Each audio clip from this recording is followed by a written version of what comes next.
You was really the catch in. I always say we, And the true. men, the catch, man. I always say we the catch, man. Yeah, so she really booked you, She did though. is what you're saying. What? Say it again? I've never heard of that in my life. What does that mean, babe? Olympics? You went to the Olympics? Is that a tampon store? Miss Simone Biles was trending recently in the news, and unfortunately this time it was not for winning another Olympic gold medal. Simone Biles and her husband, they were on this podcast and they were doing this interview, and unfortunately that interview kind of blew up for all the wrong reasons. I didn't know who she was at the time, but like the first thing that I saw was that she just had a bunch of followers. So in my mind, I'm like, okay, she got to be good. I promise you, I'm a real life story. When she won the Olympics, I was in college. In this interview, we hear her husband talk a lot, and one of the things that he's very much confidently saying is that men are the catch, or men are the prize. I think it was one of the two. And I'm here to tell you that a lot of the things that he said got me feeling, many different sort of ways, especially because that interview that he was giving was in the presence of his wife.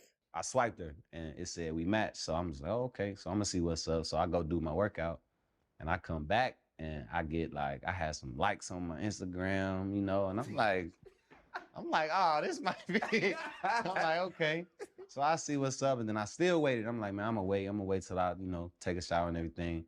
Then I come back to my phone, and then she messages me on the app, like, hey, you know what I mean? And So today I want to get into a discussion on what us girlies can learn from the whole, Simone Biles and her husband saga. And yes, Miss Biles, I will be calling you by your name and not your husband's, as much as you insist. Nobody is going to call him Simone Biles' husband. They'll call me Jonathan Owens' wife. She just said his name, and I already forgot. So I went to find out by Googling Simone Biles' husband, where Google proceeded to tell me he is not the best football player of all time.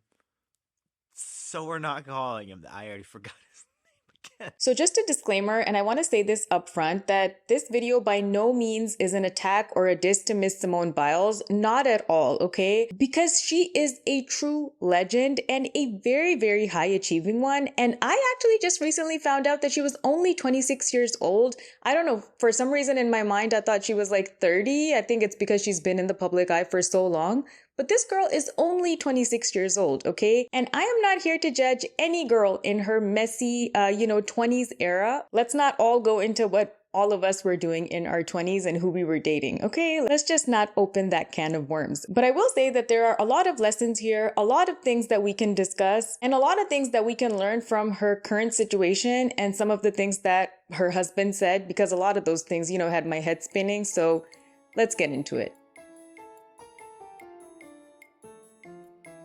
Hi guys, my name is Yusra. Welcome back to the channel. First and foremost, we have to get into the main cause and the biggest reason that I personally think that Simone Biles is in this current situation. And there are many issues that we're gonna get into today, but I think the biggest issue here is that Simone Biles is a very, very high achieving woman. Simone Biles' husband's interview answers made it painfully clear that if you are a high achieving woman, and you marry someone who does not adore you, worship the ground you walk on, and is not ready to just shout your accomplishments from the rooftop at all times, you are in for a lifetime of jealousy and resentment. And her husband, in comparison, he will likely never reach the heights that Simone Biles has reached in her career. I mean, I am just predicting this. You never know what the future will be, but the way that things currently look right now, I don't think he will ever get there. AKA, John, if we wanted to talk about football, we talk with somebody who starts, not your free agent self. I mean, let's be real. When Mr. Simone Biles said that he didn't know who Simone Biles was, I feel like nobody believed him, because even if you don't watch gymnastics, I mean, Simone Biles was a celebrity in her own right. Like, she was doing sponsorships and ads, and she did like a Vogue cover and things like that. So, I think nobody believes that, Mr. Simone Biles did not know who Simone Biles actually was. He tweets about Gabby Douglas. Gabby just need to get them bottom teeth and then her smile will be cool. He's a football player. He doesn't know gymnastics. He follows that up with quite the tweet. Why is there an Asian coach for the USA girls gymnasts? Well, we are in America. I don't know what else to say. And this is the thing. Over and over, we see these fragile egos. We see these insecurities, within men when they're in the presence of these very high achieving women. It's like they realize that they can never reach the caliber of that woman. And for some reason, it just stirs up all these weird, vile kind of emotions, within them. And I hate to say it, but we see this over and over again.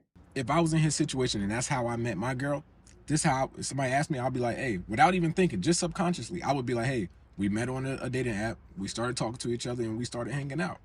But the reason why he threw in, she wrote me first, I ain't even know who she was. She drove 45. When people start adding in small details like that, you gotta fucking pay attention. Now, I'm not saying he's a bad person, but We all remember that podcast, right? Where there was this guy that all of a sudden had started making money, and his wife was a high achieving woman as well. And she was just adjusting to her, motherhood essentially. And he basically was like, yeah, I'm making money now. So yeah, you can go ahead and I need a home cooked meal and you can go do the cooking and the cleaning and the laundry and all that stuff. And you see how that fragile ego was manifesting in their relationship. This whole concept is very deeply rooted in misogyny and gender roles. And one of the hosts is like, so Jonathan, does she ever do anything that's just crazy athletic stuff around the house? Is she ever in the driver's seat and you're like, no, I'll drive, and she, does a backflip over the car or anything? And Jonathan's like, no, mostly she'll just be in the splits. She'll just hit a split. And the hosts are like, bro, I think she's trying to send you a message. It turns into the meme with the 3 Spider-Men And as women accomplish more and more and men are starting to lose more and more control over the women that, are around them, it's like they can't process it and they start to malfunction. And like I've said many different times, we hate to see it, but this is just the case. Now, a debate that is ever ongoing in the realms of the dating world is on whether we as women, living in the modern world today, should be okay chasing men. But like I was saying, man, she messaged me. This was like a Tuesday, and we were texting back and forth, and then we hung out Friday, man. And we couldn't do much as COVID happened. Everything was shut down. So she came through down to Houston. She lived in the suburbs, so she had to drive about 45 minutes to me.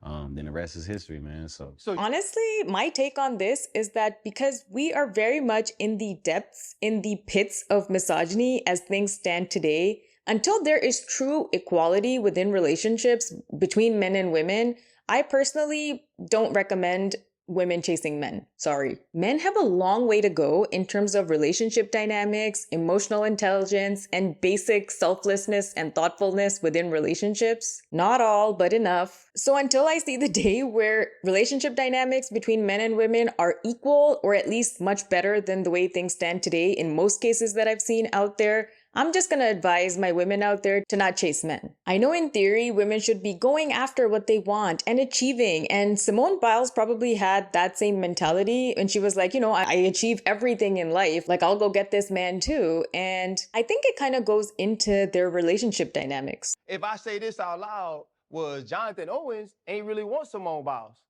Is what you're saying. At the time, That's what I'm not gonna say that. That's what you're saying. I was afraid.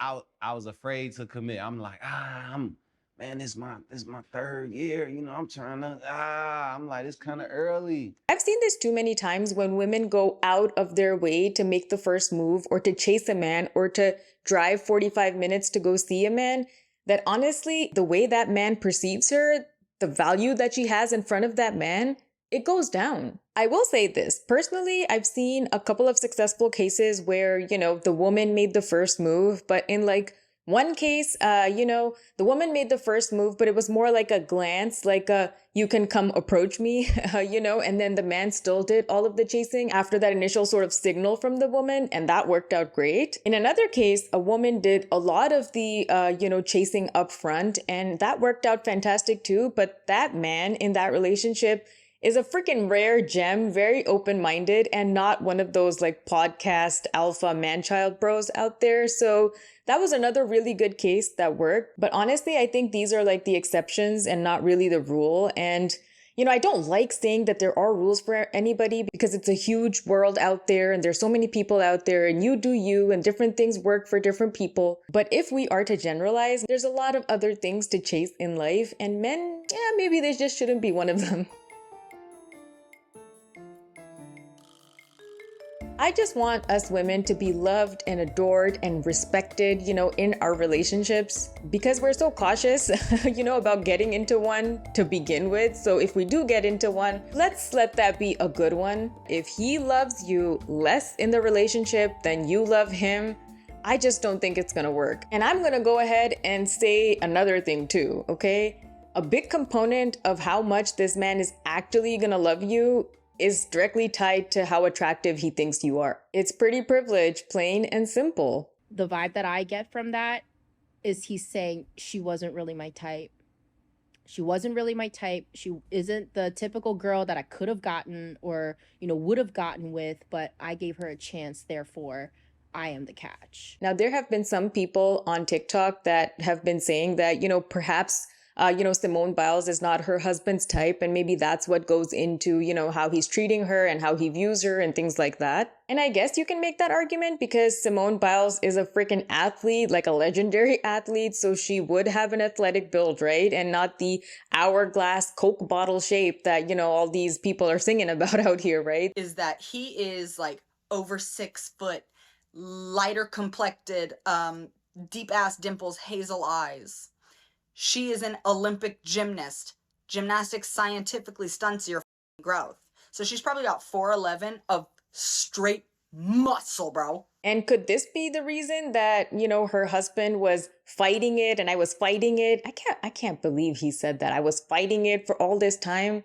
Really? She's right there. Cause I was fighting it. I was fighting it. So in truth, I mean, whether she is his type or not, we'll never know. We'll always be speculating. And personally, I think Simone Biles is very pretty and she's stylish and, she's just freaking amazing, okay? What is there not to like, in all honesty, right? And for that matter, she really could be any man's type because she's dated some really good-looking guys in the past. She does have a type. You should look into that. But maybe she's just not her husband's type. There is no reason for a woman like Simone Biles to be as so talented and accomplished and as beautiful as she is to be with a man who speaks about her like that, unless he is reverse gold digging and just, riding off her coattails for the name, for the fame, and everything else that comes with it. Who knows? But I will say is that, men sort of tend to classify women in different categories, whether it's the general girl next door sort of cute woman, whether it's the very strikingly beautiful woman, or whether it's just as simple as a very sexy woman. You know what I mean? They know what their type is and they kind of know who they're going to go for and for what, right? And honestly, how he categorizes you in that attractiveness scale sort of a thing is directly going to go into how much he values you and how much he, eventually loves you in that relationship. And let me re-say this. We hate to see it. And I will say this, okay? Women are visual creatures too. We're all visual creatures as humans, right? But when it comes to mate selection and how much a particular mate is valued in that relationship, I think women's judgments are a lot more complex than men, and we sort of take the whole picture into account.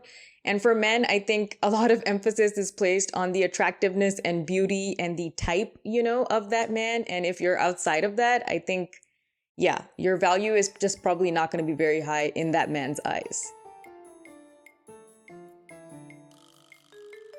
Now, Miss Jira 7 has a pretty iconic name for the pick-me girls of the world, the pick-me-ishas of the world. And every single time I see a pick-me-isha, okay, my heart just breaks into 1,000 pieces. I am so disappointed, because why would a woman make a man the center of her universe?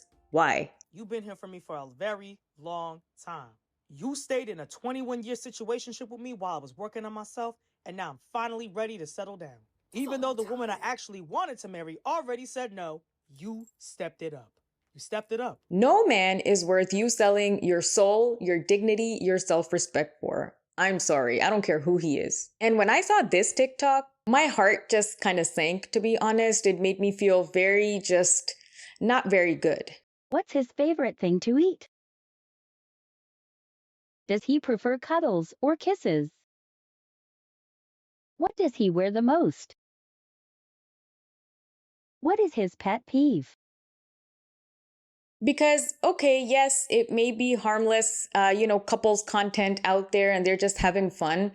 But in all honesty, like when you combine it with the interview and some of the things that came out of this man's mouth, and you combine that with what's going on here, I just didn't feel very comfortable. And I was like, it just made me feel very, very weird. Like if my husband ever wanted to make a TikTok like this, I'd be like, sir, are you out of your mind? I have eczema, okay? And if we did decide to make a TikTok like this, you better believe there would be a section in that TikTok where he would be getting dunked too. I can't stress enough how important it is for women to center our own selves over any man in our lives, okay? We need to have our own energy, our own money, our own self-respect, our own accomplishments, among other things, okay? And sure, a man too, if he's worth it. You have allowed me to cheat on you multiple times, and you still took me back, and that's how I know you are a good woman. And when I cheat, Like we really, really have to decenter men from our lives. And even after we find a really good partner for ourselves, like, yes, we'll love him, we'll respect him, we'll value him. But at the end of the day, everything needs to be in good balance. I mean, we have one life, and imagine not even living it for yourself. Now, with that, I wish Simone Biles the best of luck, whether it's in this relationship or outside of it, you know what I mean? Like, she's in her messy 20s, and I really do hope that everything works out for her. And I also hope that her husband matures over time and learns to value and respect, the woman in his life. Jonathan shared pictures with Simone on Instagram writing, "Unbothered, just know we locked in over here." And Simone commented saying, "For life." Yesterday, Simone also posted a picture from their wedding writing, "Mood." And Jonathan also shared this on his Instagram story writing, "You never cease to amaze me. You deserve it, baby. So proud of you." So in the podcast, they pan over to her a few times and she's just like, ha ha ha, laughing in the corner. And it's sad to me. And honestly, I hope that she has a prenup, because I know that being Jonathan has probably made like $100,000 in the NFL, and she probably made like a smooth $1 million off of a singular brand sponsorship. Where am I saying this from? My 1-bedroom apartment on the east side. Do I get none? To Jonathan, I have this. With that, let's end this video. I hope you guys enjoyed it. I'll see you in the next one.